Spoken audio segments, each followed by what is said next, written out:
Hello बच्चों। तो आज हम डिस्कस कर रहे हैं linear equation in two variable की पार्ट 2, राइट। और अब इसमें हम ये देखेंगे कि जो हमारी लीनियर इक्वेशन होती है उसके रेशियोज से हम कैसे फाइंड आउट कर सकते हैं कि कोई भी इक्वेशन कौन से टाइप ऑफ लाइंस की है और उसके कितने नंबर ऑफ सॉल्यूशंस हो सकते हैं। ठीक है, तो अगर हम बात करें लीनियर इक्वेशन के स्टैंडर्ड फॉर्म की, अगर हमें फाइंड आउट करना हो कि कोई भी इक्वेशन लीनियर है या नहीं है, तो उसके लिए जो उसकी स्टैंडर्ड फॉर्म होती है वो होती है हमारे पास A X plus B Y plus C equals to zero, right. अगर कोई भी इक्वेशन इस फॉर्म में दी है जिसमें एक्स वाई की डिग्री 1 हो और A X plus B Y plus C के फॉर्म की है, तो वो इक्वेशन क्या कहलाती है? लीनियर इक्वेशन कहलाती है, राइट। और यहाँ पे अगर हम ध्यान दें तो एक्स के साथ जो है A, that is the coefficient of X, और अगर हम बात करें y के साथ जो b है that is the coefficient of y, और लास्ट वाला जो हमारा c होता है वो क्या होता है? कांस्टेंट। मतलब जो भी इक्वेशन में लास्ट में जो नंबर दिया होता है उसी को हम क्या बोलते हैं?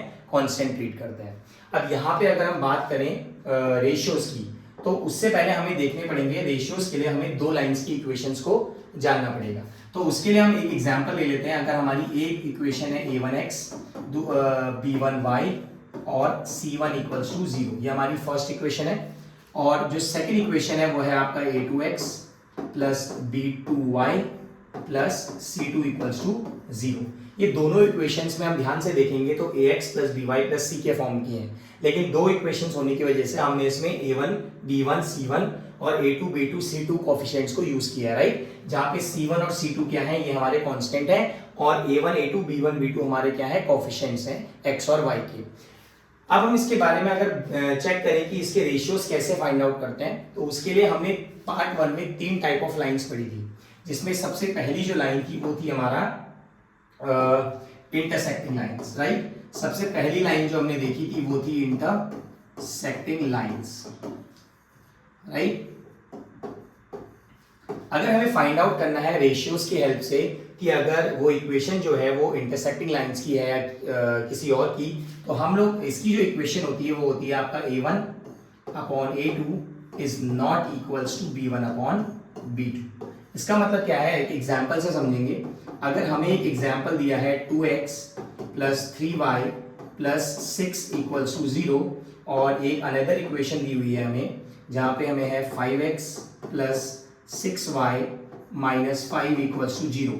ये दो एग्जाम्पल्स मैंने इक्वेशन के लिए हैं, और यहाँ से हम फाइंड आउट करेंगे कि ये लाइन जो है ये इंटरसेक्टिंग है, कोइंसिडेंट है, या फिर पैरेलल लाइंस की इक्वेशन है। तो यहाँ पे x के साथ जो कोफिशिएंट है उसको हम कहेंगे वो हमारा होगा a1, राइट। तो a1 की वैल्यू हमारे पास 2 है, तो हम लिखेंगे a1 इक्वल्स टू 2, और b1 जो है वो हमारे पास 3 है, एंड c1 हमारे पास 6 है, राइट। ये फर्स्ट इक्वेशन हमारी वैल्यूज आ गई।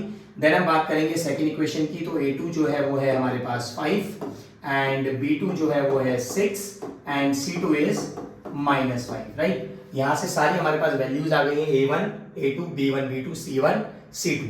अब अगर हम इनके रेशियोज निकालेंगे, रेशियोज करने के लिए हमें डिवाइड करना पड़ता है, राइट। तो उसके लिए हम लोग इसको डिवाइड करते हैं। डिवाइड जब हम a1 अपॉन a2 करेंगे तो a1 upon a2 equals to आ जाएगा 2 अपॉन 5, और उसके बाद हम b1 अपॉन b2 की वैल्यू चेक करते हैं। b1 और b2 का जो रेशियो है वो है आपका 3 अपॉन 6। इसको कैंसिल आउट करेंगे तो 1 अपॉन 2 निकल कर आएगा, और हम यहां से देख सकते हैं कि 2 अपॉन 5 जो है वो 1 अपॉन 2 के इक्वल नहीं है।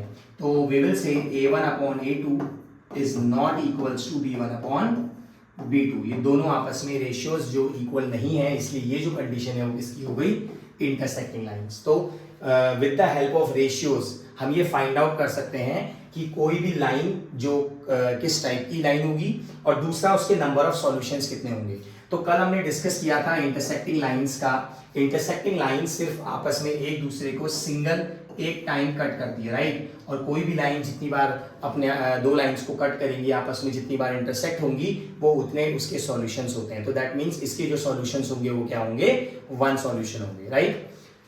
नेक्स्ट अब हम इसके बाद डिस्कस करते हैं सेकंड कंडीशन। सेकंड जो हमारी लाइन थी वो थी हमारे पास कोइंसिडेंट लाइन। सेकेंड लाइन थी हमारे पास कोइंसिडेंट लाइंस। अब यहाँ पे भी सेम जैसे हमने इंटरसेक्टिंग लाइंस के रेशियोज को कंपेयर किया, सेम ऐसे हम लोग यहाँ पे कोइंसिडेंट लाइंस के अगर रेशियोज की बात करें तो इसके रेशियोज जो होते हैं वो A1/A2 इक्वल होता है B1/B2 के, एंड सेम एज इक्वल होंगे C1/C2। दैट मीन्स कि अगर A1/A2, B1/B2 एंड C1/C2 तीनों रेशियोज आपस में इक्वल हैं तो वो लाइंस कौन सी होंगी, कोइंसिडेंट लाइंस होंगी। एंड वी नो कि कोइंसिडेंट लाइंस के जो सॉल्यूशंस होते हैं वो क्या होते हैं, नंबर ऑफ इनफाइनाइट सॉल्यूशंस होते हैं, क्योंकि ये लाइंस आपस में एक दूसरे को कोइंसाइड करती है, राइट। तो इसके जो सॉल्यूशंस होंगे वो इनफाइनाइट सॉल्यूशंस होंगे, राइट। इसके बाद एक एग्जांपल से समझते हैं। इसका जो एग्जांपल है एक 2x + 4y = -8 = 0। वहीं पर अगर हम बात करें 4x + 8y - 16 = 0। अब यहां से अगर हम A1 और A2 की बात करें तो ये जो A1 यहां से आएगा, x का coefficient is A1 is 2, B1 is y का coefficient 4 and C1 is last constant that is -8।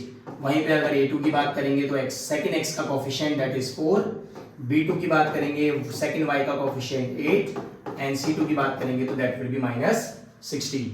तो A1, A2, B1, B2, C1, C2 सारी वैल्यूज आ चुकी हैं। अब हम जब इनको कंपेयर करेंगे तो यहां से हमारे पास निकल कर आएगा रेशियो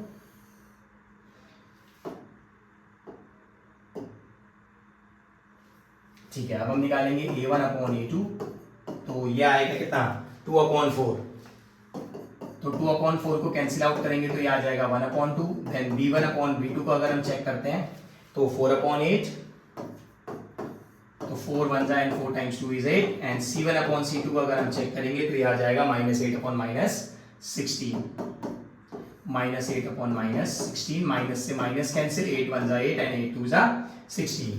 तो यहाँ पे अगर हम ध्यान से देखें तो ये जो हमारे रेशियोज हैं ये सारे रेशियोज हमारे इक्वल आए हैं। दैट मींस A1/A2 इक्वल है B1/B2 के एंड ये इक्वल है C1/C2 के। दैट मींस कि अगर तीनों रेशियोज आपस में इक्वल हैं तो हम कह सकते हैं कि वो जो रेशियोज हैं वो कौन सी लाइंस के होंगे, कोइंसिडेंट लाइंस के होंगे, राइट। और यहाँ से हमें पता लगता है कि इसके जो सॉल्यूशंस होंगे वो क्या होंगे, इनफाइनाइट नंबर ऑफ सॉल्यूशंस होंगे। तो यहाँ से देखिए रेशियोज से हमें एक चीज ये पता लग रही है कि विदाउट सॉल्विंग हमें इन दोनों इक्वेशंस को सॉल्व नहीं करना है। बिना सॉल्व किए हम रेशियोज की हेल्प से डायरेक्टली फाइंड आउट कर सकते हैं कि कौन से टाइप की लाइंस होगी और कितने नंबर ऑफ इसके सॉल्यूशंस आने वाले हैं। अब हम डिस्कस करते हैं लास्ट केस इसका, जो हमारी थर्ड टाइप ऑफ लाइन है वो है पैरेलल लाइन। ये हमारा लास्ट केस है इसका, पैरेलल लाइंस। अब यहाँ पे अगर हम सेम पैरेलल लाइंस के लिए भी क्या करेंगे, अब जो हमारी पैरेलल लाइंस की कंडीशन है वो है A1/A2 अगर B1/B2 के इक्वल होगा बट C1/C2 के इक्वल नहीं होगा, राइट। तो यहां से फिर से अब हम एक एग्जांपल से समझ लेते हैं इसको। 4x + 5y equals let's say equals यहां से हम ले लेते हैं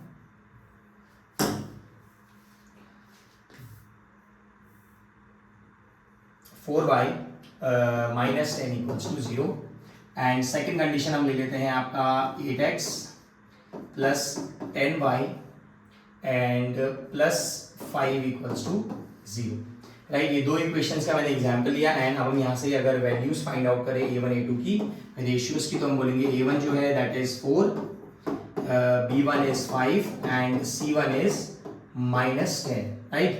and A2 is 8, B2 is 10 and C2 is 5। ये हमारे पास क्या है, ये हमारे तीनों रेशियोज आ गए, सॉरी तीनों रेशियोज नहीं, ये तीनों हमारी सारी वैल्यूज आ गई हैं कोफिशिएंट्स की। अब हम इसके बाद जब हम इसका रेशियो चेक करेंगे तो रेशियो के लिए हम लोग क्या करेंगे, हम लोग इनको डिवाइड करके चेक करेंगे कि ये रेशियोज हमारे पास क्या निकल कर आ रहा है। तो अगर हम बात करें A1/A2 की तो A1/A2 इज 4/8, ये है हमारे पास 4/8, कैंसिल आउट करके 1/2। देन बात करूं B1/B2 की तो that will be 5/10, 5 1 and 5 time 2 and बात करें C1/C2 की तो ये आ जाएगा -10/5 एंड ये कैंसिल आउट होगा 5 2 जा। बट यहाँ पे अगर हम ध्यान से देखें तो A1/A2 और B1/B2 का रेशियो इक्वल है बिकॉज दैट इज 1/2, लेकिन C1/C2 हमारे पास -2/1 आ रहा है, राइट। तो हम लिखेंगे therefore A1 upon A2 is equals to B1 upon B2, लेकिन ये नॉट इक्वल है C1 अपॉन C2 के, राइट। तो ये जो कंडीशन होती है, ये कंडीशन होती है हमारे पास, ये कंडीशन होती है हमारे पास पैरेलल लाइन की, ठीक है। तो ये हमारे पास कंडीशन आ गई पैरेलल लाइंस की। तो इससे हमें पता लगता है कि ये जो लाइंस हैं ये किसकी है, ये कौन सी लाइंस है, पैरेलल लाइंस है। और अगर हम बात करें इसके सॉल्यूशन की, तो इसके कोई भी सॉल्यूशन नहीं होता है। That means parallel lines does not have any solution, क्योंकि ये लाइंस आपस में कभी भी इंटरसेक्ट नहीं करती हैं, ठीक है। आई होप ये सारी चीजें आपको समझ में आई होंगी। I hope make sure to like, share and subscribe with your friends. And ये जो क्वेश्चन है, राइट, ये जो टॉपिक है, ये बोर्ड एग्जाम्स में इसका एक क्वेश्चन 100% आता है, right, for finding out the value of के। वो सारे क्वेश्चंस भी हम आगे डिस्कस करेंगे। All the best.